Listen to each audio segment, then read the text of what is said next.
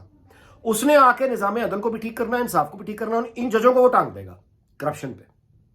یہ ان کو پتا ہے. دوسری بات ان کو یہ بھی پتا ہے کہ جب یعنی چیف جسٹس بنے اس سال سپٹمبر میں انشاءاللہ یہ جسٹس قاضی فائز عیسیٰ، تو انہوں نے جب ان کو ٹانگنا شروع کرنا ہے تو ان ججوں یہ وہ اپنی مدد کے لیے، ریسکو کے لیے یہ اسٹیبلشمنٹ کی طرف بھی نہیں دیکھ سکتے، کیونکہ وہاں پہ جنرل عاصم منیر بیٹھا ہے. وہ خود ایک بہت ڈگنیفائڈ اور بہت آنریبل آدمی ہے. اس لیے ان کی جانیں نکلی ہوئی ہیں. اور ان کا جو طریقہ بیسک آپ چاہ کیا رہے ہیں اس سے بچنے کے لیے، جسٹس قاضی فائز عیسیٰ سے بچنے کے لیے، ان کا یہ خیال ہے کہ عمران خان، میں آپ سے پہلے گزارش کرتا ہوں کہ عمران خان خود کچھ نہیں ہے، اس کے پیچھے لوگ ہیں. لڑائی جو ہے یہ آنے والے چیف جسٹس آف پاکستان کے ساتھ ہو رہی ہے. یہ لڑائی جو ہے یہ نواز شریف کے خوف اور نواز شریف کے ڈر سے ہو رہی ہے کہ اس کو واپس نہیں آنے دینا. تو اس کے لیے عمران خان کو استعمال کیا جا رہا ہے. ان کا خیال یہ ہے کہ عمران خان کو سپٹمبر سے پہلے وزیر اعظم بنوا کر عمران خان کی حکومت سے دو کام لیے جائیں. ایک تو جسٹس قاضی فائز عیسیٰ کا راستہ کسی بھی طرح سے روکا جائے، ان کو چیف جسٹس نہ بننے دیا جائے. اور دوسرا جنرل عاصم منیر ٹارگٹ ہے کہ ان کو کسی نہ کسی طریقے سے ان کی تقرری کو کوئی ڈسپیوٹ ڈالا جائے اور ان کو کس طرح سے یعنی پریشر میں لایا جائے. اور تیسرا ان کا مقصد یہ ہے کہ نواز شریف کو روکا جائے.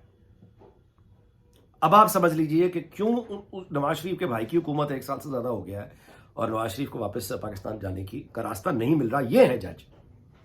ان ججوں نے، اس ثاقب نثار اور ان کی فیض کی باقیات نے، ان لوگوں نے مل کر نواز شریف کا راستہ روکا. انہوں نے اس کو پہلے ہٹایا، آج اس کا راستہ انہوں نے روکا ہوا ہے. یہ لوگ تھے جو مریم نواز کے یعنی آپ کہیے کہ مقدمے اور ظلم، یہ لوگ ہیں. اچھا، اب یہ جو ہو رہا ہے، یہ جو آڈیوز آ رہی ہیں، کیسٹس آ رہی ہیں، مطلب ریکارڈنگز آ رہی ہیں، ثبوت آ رہے ہیں سارے کے سارے سامنے، یہ اس میں نواز شریف بھی اخلاقی فتح اس کی ہو رہی ہے، مریم نواز کی اخلاقی فتح ہو رہی ہے، پیپلز پارٹی کی بھی ہو رہی ہے، مولانا فضل الرحمان کی بھی ہو رہی ہے. آگے چلیں. صدیق جان کے اوپر دیکھیے، بات یہ ہے کہ یہ اعتراض کرنے والے صحافی ہیں. اب یعنی یہ جو اعتراض کر رہے ہیں اس کی گرفتاری پہ، یہ صحافی ہیں، واقعی مطلب صحافی ہیں. وہ کہہ رہے ہیں آزادی صحافت. اس کے علاوہ میرے بھائی کیا کہا جا سکتا ہے کہ آپ اس بات کو تسلیم کر لیجئے کہ ہم اخلاقی طور پر اب اس قدر گر چکے ہیں، پوری قوم اس قدر گر چکی ہے کہ ہمارے ہاں اس کو آفیشل کر دیجئے. یعنی پارلیمنٹ میں اب یہ میرا خیال ہے کہ اب صحافیوں کو یہ مطالبہ اب یہ کرنا چاہیے کہ آپ جتنے بھی قوانین ہیں جھوٹی الزام تراشی پر سزاؤں کے یا جرمانوں کے، ان کو اب ختم کرتے ہیں. اس کی وجہ یہ ہے کہ ہم اخلاقی طور پر اتنے گر چکے ہیں کہ ہمارے ہاں جھوٹا الزام لگانا اور جھوٹ بولنا اور فساد کی کوششیں اور خانہ جنگی کی کوششیں کروانا، یہ سب کی سب جائز ہیں، اور جھوٹے الزام لگانے کی ہمارے ہاں اجازت ہے، اور جھوٹ کو ہم صحافت کہتے ہیں.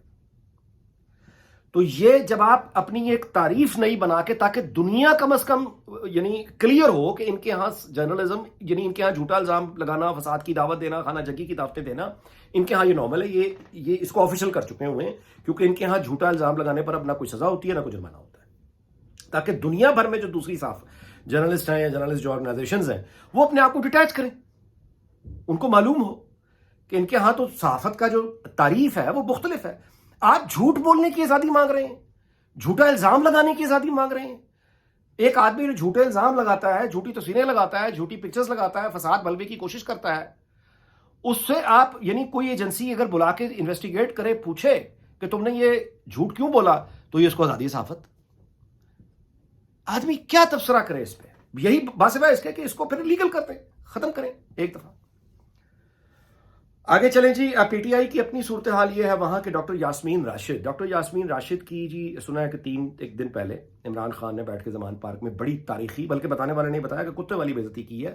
اس آڈیو کیسٹ پہ جو عارف الوی کے ساتھ لیک ہوئی تھی، اس پہ جو گفتگو یاسمین راشد نے کی ہے، اس کو بنیاد بنا کے عمران خان نے بہت بے عزتی کی ہے ڈاکٹر یاسمین راشد کی، اور اس کو اب بیک فوٹ پہ پھینک دیا. اب آپ نے دیکھا 3-4 دنوں سے بالکل خاموش ہے.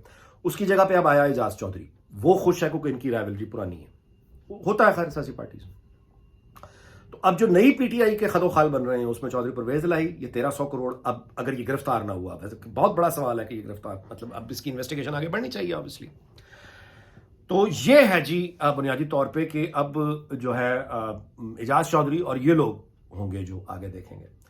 اور میں آپ سے گزارش کروں کہ اس بات پہ ویلاگ کا اختتام کرتے ہیں کہ نون لیگ کو اب خدا کے واسطے یہ وضاحت کرنی ہوگی اور واضح ہو کے ہونا ہوگا کہ پنجاب میں ان کا وزارت اعلیٰ کا امیدوار کون ہے.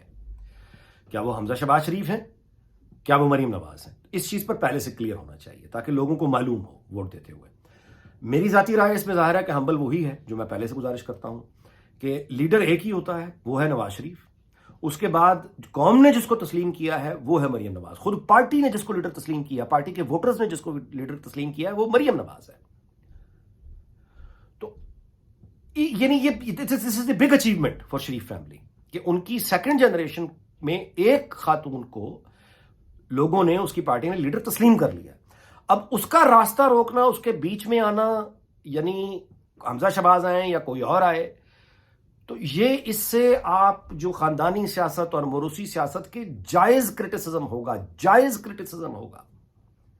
یعنی حمزہ شہباز کی پھر اس کے علاوہ اور کیا کوالیفیکیشن ہے کہ وہ شہباز شریف کا آپ کے بیٹے ہیں. اور دوسری بات یہ ہے کہ وہ بائی دا وے اسی طرح کے وزیر اعلیٰ ثابت ہوں گے جیسے ان کے والد وفاق میں ہیں.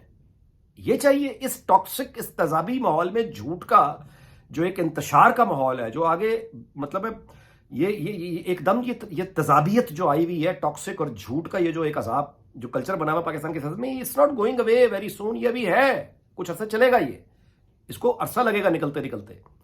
اس میں آپ کو ایک پاپولر لیڈر چاہیے، پاپولر بولڈ دلیر لیڈر چاہیے، دلیر جو فرنٹ فٹ پہ آ کے کھیلے، جو منہ توڑ جواب دینے کی دلیری اور ہمت رکھتا ہو، جو اپنا کنٹرول اور قائم کر کے دکھائے. وہ مریم نواز ہے. سو بنیادی طور پر مجھے سمجھ نہیں آتا کہ انسان کی جو خواہشات ہیں، ان کی حسرتیں اور خواہشات، اس کی مطلب اس کی انتہا کیا ہے آخر؟ آپ اگر حمزہ شہباز ہوں، اس کے علاوہ آپ کو مزید کچھ چاہیے؟ اور کس کاسٹ پہ چاہیے؟ یعنی وہ خاتون جو آپ کی کزن جس نے پارٹی کو زندہ کر دیا، اس کو ہٹا کے آپ خود آنا چاہتے ہیں؟ کس کی خدمت کریں گے آپ؟ چلیے بہرحال جی، اپ ٹو دی پارٹی اور ان کی لیڈرشپ. لیکن بہرحال میں سمجھتا ہوں کہ لوگوں کا رجحان اور لوگوں کا پسندیدگی اور لوگوں نے جس کو لیڈر مانا ہے وہ مریم نواز ہے بھائی، حمزہ شہباز نہیں ہے. اس دعا کے ساتھ کہ اللہ تعالیٰ پاکستان، اس کے تمام ہمسایوں، دنیا بھر کو شاد اور آباد رکھے. اگلے ولاگ میں آپ سے ملاقات ہوگی. اپنا بہت خیال رکھیے گا. اللہ حافظ.